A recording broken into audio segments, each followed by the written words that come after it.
Expect the best used car deals guaranteed. Visit arnoldclarke.com.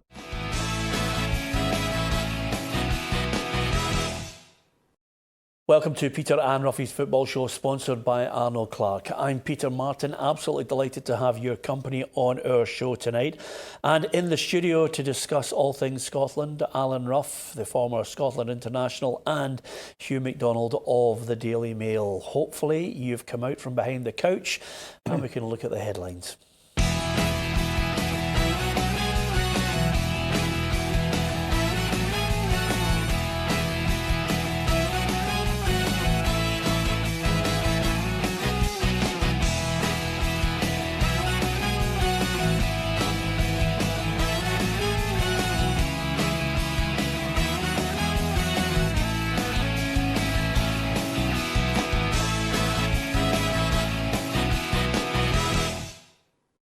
Yeah, lots to discuss, and of course, don't worry, this show will not be about dismantling the entire setup and structure of Scottish football and calling for heads to roll. Well, maybe not all the heads, but we'll certainly discuss it in detail. Last night, it was hard to take over 90 minutes, but it was something that we did indeed expect. Gabriel Antoniazzi, our reporter, looks back over Scotland's hammering at the hands of Belgium. Scotland were hammered by a Kevin De Bruyne-inspired Belgium to all but eliminate them from Group I and automatic Euro 2020 qualification. Yet again, the first few minutes were promising, but a clinical counter-attack put the visitors up after just 9 minutes. The 25,000 at Hampden Park, who were already deflated, went flat. Belgium and De Bruyne had free rein, the captain creating two more before the half, both scored by defenders. Steve Clarke claimed there were some positives, but they were tough to see, as De Bruyne grabbed the fourth and made sure Scotland dropped to fifth place. I think if people look at the game tonight, and certain parts of the game, certain aspects of the game, the way we tried to pass the ball, the way we tried to press a very good team. It's difficult to press Belgium because they pass the ball really well, but at times we got it right. And you can't avoid the scoreline, and I'm not trying to avoid the scoreline, but there were bits in the game, moments in the game where I thought we looked as though we could become a decent team in time, given time to grow. Clarke claims the aim now is to finish third. Group's over in terms of qualification. What we have to do now is we spoke about it after the game, we have to target third position. It doesn't look very good where we are in the table just now. It's 12 points up for grabs. In between now and the end of this qualifying campaign, we have to make sure that we finish third in the group. The next four qualifiers will be used as practice for March's playoff, when Scotland's place at Euro 2020 hangs in the balance. Well, I have to say, Ruffy, it was a joy to watch Belgium. They are a golden generation of footballers with possibly their eye on winning Euro 2020. But for us, it was painful at times. Yeah, it was certainly painful, but I think we have to be realistic. You know, if we got Russia and Belgium at any other stage in a campaign, we would struggle to beat them. Both of them have got quality players. Belgium have got more than a quality players. I think Russia had 3 or 4 quality players that took them through. I don't think they were great, but these 3 or 4 players got the win for them. I think we've got the nucleus of a team, but I don't think that team's going to come to fruition for two or 3 years yet. I think we've got the Tierneys, the Robertsons, the McGregors, the Christies, the McGinns, half a team, and then Stevie Clarke will have to find another 5 or 6 to go with him, because I can't see anything coming out for anywhere. You know, I know the under-21s are playing tonight, but there's no other names in the horizon, so I think we should just persevere with these ones and try and find other ones to fix the 11. Yeah, I don't think that we should start to look to deconstruct the whole structure, scattergun coaches, look at the schools thing again, think tank 3, think tank 4. I think we should, I don't know about you, Hugh, if it was me, I'd say, look, 5 years, get on with it, Steve Clarke. The rest of it, we have to try and give you the ammunition. Absolutely. I think we're now in a position where we've got to say this is what we're going with. We've already got a long-term programme in at schools, performance high schools, which people on the ground say are producing well. We've got a few players, Ruffy's bang on about younger players in the team already. I think we've got a few coming through that can get into the team. Billy Gilmore is the most famous, but there's others that I like to look at. Hornby I like to look at up front. So there's others that can come through, and I think we've just got to steady our nerves here, because it really is. I mean, I'm not pressing the panic button, Peter, at getting beat 4-0 by Belgium. As I always say, the real result that did me in this group was Kazakhstan beating us. That's the Landbell result. This one's to be expected. Let's settle down a bit and move forward. Sometimes you can look at the organisation and say, OK, you got it wrong with certain appointments along the way. I'm sure people look back at Bertie Vogt's, probably maybe Alex second time around, and can look at the organisation. But the one thing that we cannot get away from, quite simply, Ruffy, is you and I have been to countless international matches, competitive ones as well, and we still haven't got defenders who can defend it. And it's no harm to the guys who are there. They're just the best available, and they're not good enough. No, and the style of play that we play with 2 attacking fullbacks doesn't help that. You know, if you've got 2 guys bombing forward, you're leaving the players that you are saying are suspect isolated. Maybe we should just go with a solid back 4, you know, and be rigid there, you know, with defenders in there who don't attack. But we haven't got the 2 players that could go into that solid back 4, Ruffy. No, but I think you can move Robertson forward. I think if you look at Robertson in a Liverpool jersey, doesn't defend. You know, he attacks for the halfway line. You know, that's his forte. And I know a lot of people say, oh, fullback finds that unnatural moving into a midfield player position, but that's where he goes and that's the balls he delivers into the box. So find Tierney there, Robertson in front of him, you know, and be a wee bit more solid at the back than attacking. Am I into that, Hugh? I think they've got to, to an extent, we've still got the hand that we've got to play. You know, we've still got a hand where in central defence we're lacking. But I think to cover that central defence in all way, you have to be. I watched last night quite closely, the match last night, and I looked at Robertson's and Donnell's position at times, and they were both having what they would call orthodox fullback positions now in this era, which is up on the halfway line going forward. We can't do that. We've got to go back to, and I think Steve Clarke will go back to it. We have to go back to a straight back 4. Yeah. A back 4. 5 in front. Yeah, because we can't leave that space in behind. Yeah, of course, the manager was, well, as you can tell, down in the dumps about the overall scoreline, but he still believes there were positives to take from that game. No, we have to continue to try and improve. There's no, like I said before, it's very difficult on the back of a 4-0 home defeat to sit here and be too positive. I'm really disappointed. But we know that it's up to us to produce performances that will give the fans some belief. And I hope that some of the true fans out there, the fans that recognise football, can see that there were some moments in that game where there were some good things for us. So he's got 4 games, Ruffy, to look towards the playoff that we know we are definitely involved in. It looks like as if it's going to be Bulgaria, possibly at Hampden, which I think would be good for us. Yeah. And then it's Serbia or Norway. Yeah, I think our hopes should be high, and it gives them 2 games, you know, to get that team that we're looking at, a wee bit of organisation. Good, we've got a home game against Bulgaria, who don't look as if they're going through. They do look as if they're going through a terrible time themselves, so that gives us a chance. And I think the whole nation will get behind us if we get to a final. I think the support will turn up because we always want to see a successful Scotland side. So with a wee bit of luck, we might get to a final. This might be the time where we don't expect to get to a final and we get there for whatever reason. Ruffy, can I tell you something? If we get there, then I'll tell you what, Ruffy, if we get there, we're all going. All 3 of us are going. We've definitely got to go. 2 of the games are at Hampden, that's why. Exactly. And on that point, there's nothing better than a manager who actually says nice things about you when his world-class side have just dismantled you. And that is, of course, Roberto Martinez.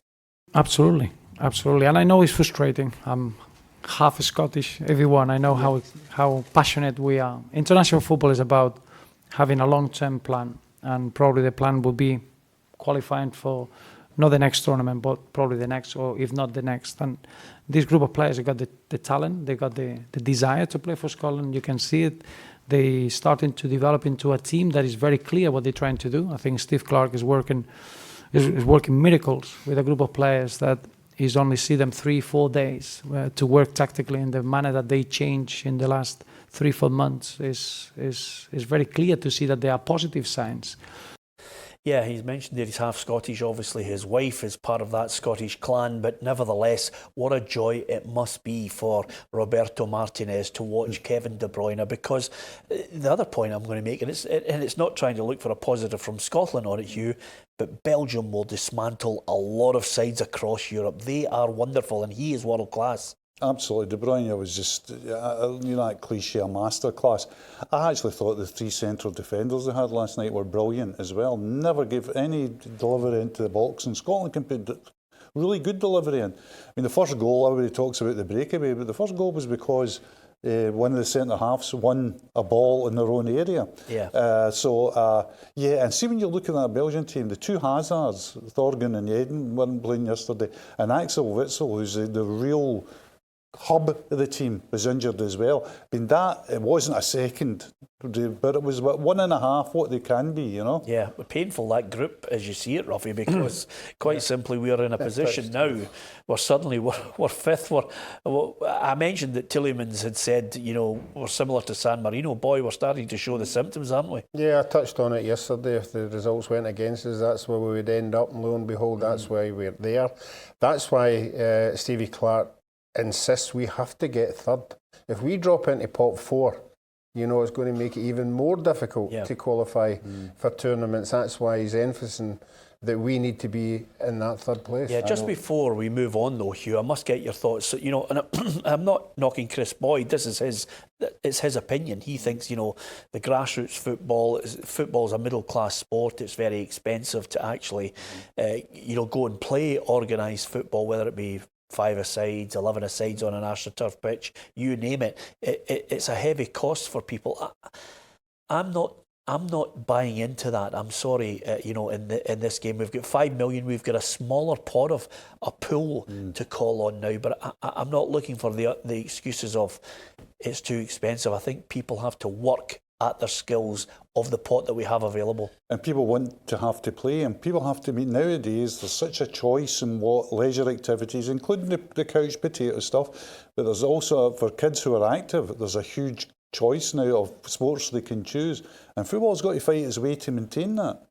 Yeah, absolutely. Ruffy, I mean, we're looking for reasons, we're looking for school structures. I personally, I'm not down in the dumps after last night. I know Hugh shares that view. I think we should be looking to the positives of what we have and build on that. Mm-hmm. Yeah, and that's why I keep saying I'd like to see our under-21s and our under-19s getting to big tournaments, and they can get the benefit of that. I agree with you. I think behind the scenes the clubs are doing their best.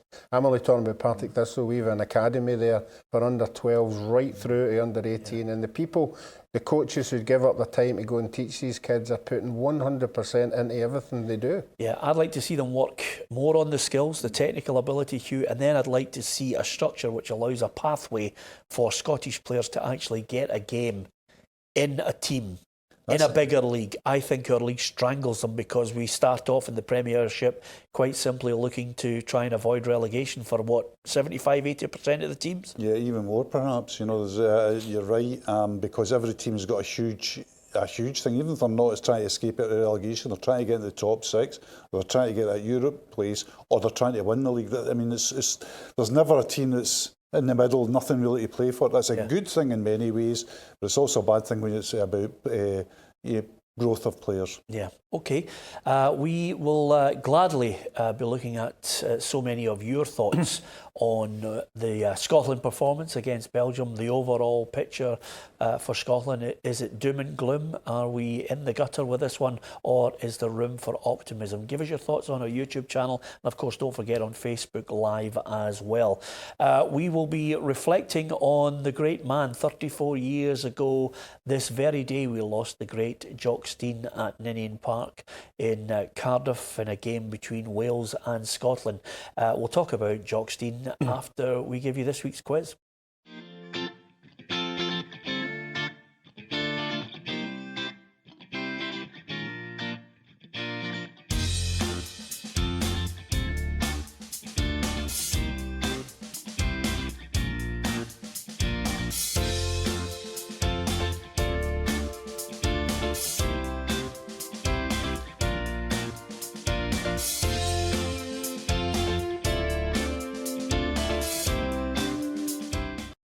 I don't want you to give me the answer, Hugh, but you're all over it because it was one of my favourite FA Cup finals. I mean, there's been a few crackers since then, but that, when I was a boy, was just one of my favourites.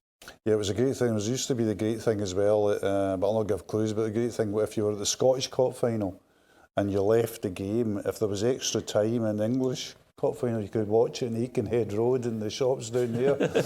We knew how to have fun in those days, Peter. Yeah, absolutely. There was no iPads then. You had to stand in front of a shop and then wish that your mum would buy the latest telly from DER. There you are. There's a name. No, rent a telly. That's even better. Somebody mentioned they rented a telly from Stepek. Remember that name? Aye. Anyway, on that note, you were talking all things Scotland, of course. Sometimes you look at anniversaries and think, wow, the years have gone very quickly. And of course, 34 years ago, 10th of September, we lost the late, great Jock Stein. Here's our tribute to the great man.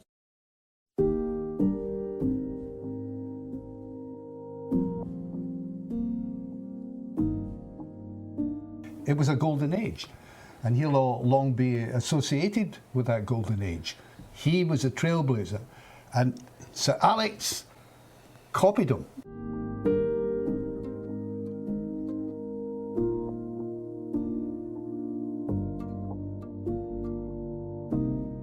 An unbelievable legacy at club and international football. You would have to ask any player involved with Jock Stein at that time. Absolute tragedy for him to be taken away from us.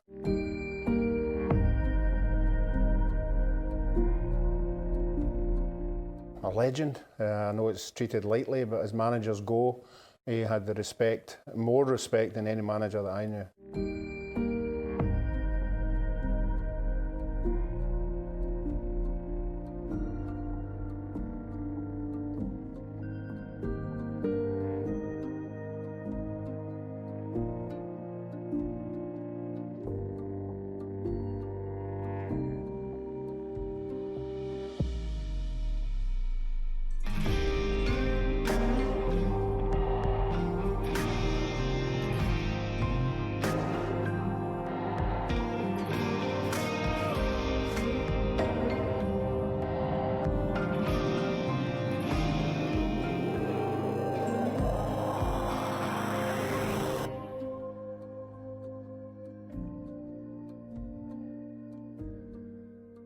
He came in, and within 2 years, of course, he'd revolutionised everything, and it's just sheer presence that you remember more than anything else. Because, if it hadn't been for him, none of it would have happened.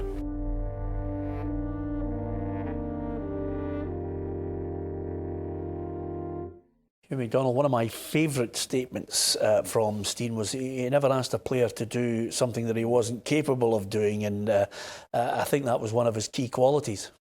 Yeah, and I think the other great quality is that sometimes achievements diminish over time. You know, some things don't look so great through the telescope as they once did. His achievements actually gain in lustre with every passing year. When you see how difficult it was to win a European Cup at that time, Celtic winning a European Cup, not just before English teams, but before German teams, before anybody from North Europe. A stunning achievement with, again, and this is the crucial point, with players who had been underperforming. He didn't add much to that team at all. Yeah. A remarkable era that went on, and a remarkable manager that Alan, of course, knew very well. Yeah, absolutely. And of course, Ruffy, he could spot a player not only on the park, but he knew where they were off the park too. Yeah, I think the Celtic players that he had a legacy for everybody else after the game, that he was very watchful of players, how you behaved, what you ate, how you trained. He was way ahead of his time. He actually knew how to get, as Tues said, to get the best out of somebody. And for me, I'll keep saying that it was the respect when he walked through a door, any door, whether it was at a dining table or in the dressing room. Everybody perked up. Everybody knew there was a standard out there you had to live up to or you weren't there.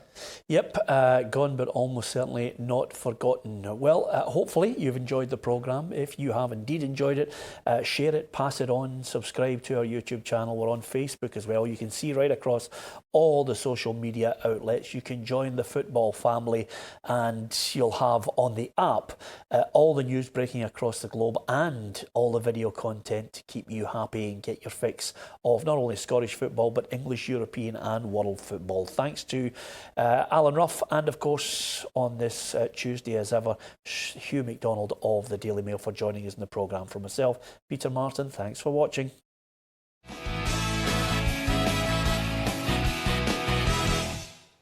Expect the best used car deals guaranteed. Visit arnoldclarke.com.